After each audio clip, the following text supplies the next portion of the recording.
Nollywood actor Deyemi Okanlawon has advised his colleague Kunle Remi to seek spiritual ways after the actor was left out of the African Magic Viewers' Choice Awards (AMVCA) organizers.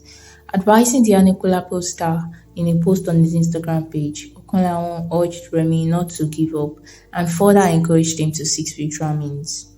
Okanlawon said,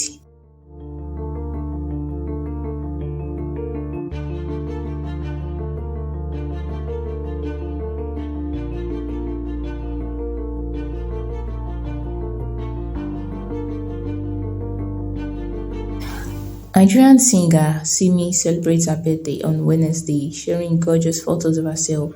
The mother of one acknowledged her 35th birthday and thanked God for surrounding her with individuals who actually care about her. The singer also admitted to being a little drunk when composing her birthday message, but she was still determined to complete it. Nigerian actress Bukunmi has urged Nigerian men against divorcing their partners for mistakenly cheating on them. In a video message shared on her Instagram page, Bukunmi advised Nigerian men to explore other options such as praying for their unfaithful wives instead of seeking divorce. She said,